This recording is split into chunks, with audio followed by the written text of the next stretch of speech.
Now what does he tell these children? Well, he has very cute characters that are done usually round because they've done psychological analysis on children, and they realize that children don't like square. They tend to interpret square as being evil and round as being good. So you'll notice that most of these cartoon characters are rounded characters, like the Pillsbury Doughboy. He's round.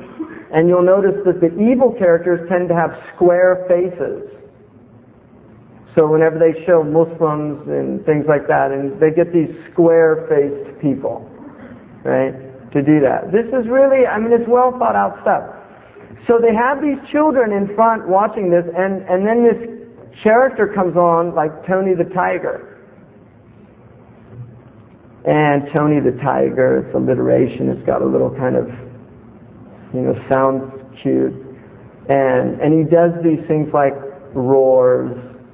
Children like that, roaring and things like that. So he watches these things, and before you know it, then the mother's taking him to the store, and if you notice at the store, because they all work together, all these corporations hire the same companies to do the same research. You'll notice that children's cereal is all on the bottom shelf, because children are little people, and it's hard for them to look up. But when they're down there walking with mom and they go down that aisle, they look and suddenly they see Tony. And he thinks Tony's his friend, because Tony talks to him on the TV. And children have a hard time distinguishing reality from virtual reality. Right? Real fun. Right. So suddenly the child's screaming, I want that. Now at that point, the mother's got a problem. Now some of them have gotten clever, and they bring the Pied Piper with them, so they give them, when they go into the store, one of these games that they can play, like a Nintendo type game. So the kids there doing that. And, that's between Ritalin. See, they're all wondering why their children are all on Ritalin, because they're hyperactive. Well, another thing about television that you should notice about children's television, it's all speeded up.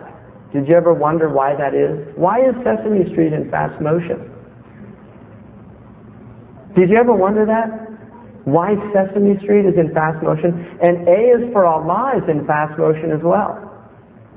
Or A is for Asad. They didn't even get that one right. Alif is for Asad. There's a video, quote-unquote Islamic video, called Alif is for Asad. And that's in fast motion too, because I actually watched it. It gave me a headache. Now, the reason that these things are in fast motion is because back in the 1950s, they did studies on children watching TV, and they realized that children under 4 won't watch normal time TV. They'd actually rather be in reality. It's more interesting to them. But when they speed it up slightly, it engages their mind. And they'll be hypnotized by that fast movement, like cartoon movement.